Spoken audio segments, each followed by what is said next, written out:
Collector बनेगा तब बात करूँगा। यह कहानी बिहार के एक गांव की, जिसमें विजय नाम का लड़का रहा करता था। बचपन से ही पढ़ाई में होशियार विजय अपने मम्मी पापा की आखिरी उम्मीद था। विजय के दादा ने अपने समय में बहुत कर्ज ले लिया था, जिसको चुकाने में पापा की पूरी जिंदगी मजदूरी में निकल गई। उसके पास थोड़ी सी जमीन थी, जिससे उसका गुजारा हो रहा था। पापा की तबीयत मजदूरी करने से खराब रहती थी, पर पापा विजय को इस बात का एहसास नहीं होने देते थे। विजय को पढ़ाई में इतना होशियार देखकर उसके मम्मी पापा ने हर वह काम किया जिससे वह विजय को पढ़ा पाएं। विजय की कॉलेज की पढ़ाई खत्म हो गई थी। वह एक छोटी सी नौकरी करने लगा, जिससे उसका सारा सारा खर्चा निकल जाता और साथ में वह कलेक्टर बनने की तैयारी भी कर रहा था। विजय अपने वक्त का एक मिनट भी फालतू नहीं गुजारता। विजय ने पूरा समय पढ़ाई और नौकरी में ही लगा दिया। विजय के पापा को यह पता था कि वह कलेक्टर बनना चाहता है, इसलिए घर की हालत बहुत ज़्यादा खराब होने पर भी उन्होंने विजय से कभी इस बात का जिक्र नहीं किया और ना उसको अच्छी नौकरी करने के लिए कहा। लगातार 2 साल तक विजय पास नहीं हो पाया।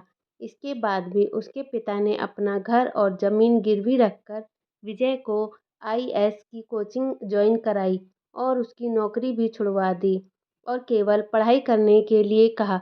विजय के पापा हमेशा उससे कहा करते थे, बेटा खेत और घर दोबारा आ जाएंगे, पर कलेक्टर दोबारा नहीं बन सकते। आज पूरे साल पढ़ाई करने के बाद विजय का रिजल्ट आ गया, जिससे वह अच्छे नंबरों से निकल गया। आज उसके पिता से ज़्यादा खुश कोई नहीं था।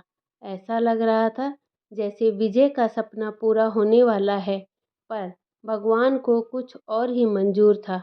विजय का कल इंटरव्यू था और सुबह से उसके पापा की तबीयत खराब थी। विजय के पापा उसकी माँ से बार बार कह रहे थे कि विजय को मत बताना, और उस दिन देर रात उनकी मौत हो गई।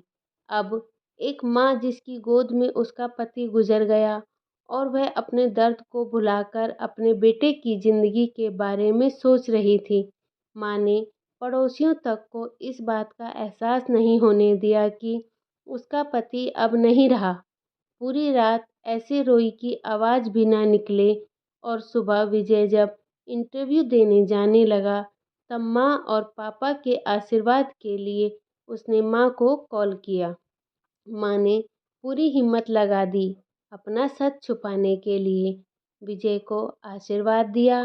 और जब विजय ने पापा से बात करने को कहा, तो माँ बोली, पापा अब तुमसे बात नहीं करेंगे, वह कलेक्टर से बात करेंगे। इतनी बात करके माँ ने फ़ोन रख दिया। विजय का जब इंटरव्यू हो गया, तब उसे बताया गया कि उसके पिता की तबीयत खराब है, उसको तुरंत घर जाना है। विजय को एक पल नहीं लगा अपने पिता की हालत समझने में। घर पहुंचकर पिता के पैरों में गिरकर वह जोर जोर से रोने लगा और कहने लगा, पापा उठो, देखो मैं कलेक्टर बन गया। आज उसके पिता को वह खुशी मिली थी जिसका उसको बरसों से इंतजार था, पर आज वह इस दुनिया में नहीं थे।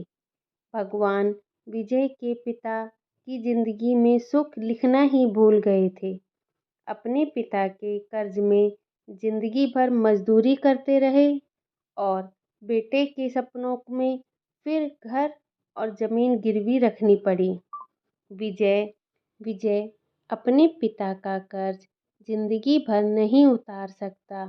जिंदगी में कर्ज लेकर आए और कर्ज लेकर चले गए। विजय के पिता को भले ही जिंदगी में कुछ हासिल ना हुआ हो, पर वह अपने लड़के को इस काबिल बना गए कि वह अपनी 7 पुश्तों को बैठाकर खिला पाए।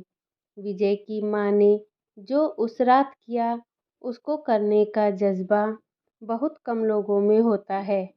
जब विजय कलेक्टर बनकर घर आया, तब उसकी माँ ने विजय से कहा, बेटा तुम आज इतने बड़े हो गए हो कि तुम हजारों गरीबों का भला कर सकते हो। जब भी तुम्हारे सामने कोई गरीब मदद मांगने आए तो अपने पिता और मेरे बारे में सोचना। मैं तुम्हारे बराबर पढ़ी लिखी और समझदार तो नहीं हूँ, पर इतना ज़रूर जानती हूँ कि गरीब आदमी की बहुत मजबूरी होती है। तुम कभी किसी का बुरा मत करना। शिक्षा। दोस्तों, इस कहानी से हमें यह शिक्षा मिलती है कि वक्त कितना भी खराब हो, हम उसे बदल ज़रूर सकते हैं। माँ और बाप के एहसानों को हम कभी नहीं उतार सकते, पर हम अपने कर्मों से उनकी इच्छा ज़रूर पूरी कर सकते हैं। अगर आपको ये कहानी अच्छी लगी तो आप मेरे चैनल को लाइक कीजिए, शेयर कीजिए और सब्सक्राइब कीजिए। धन्यवाद।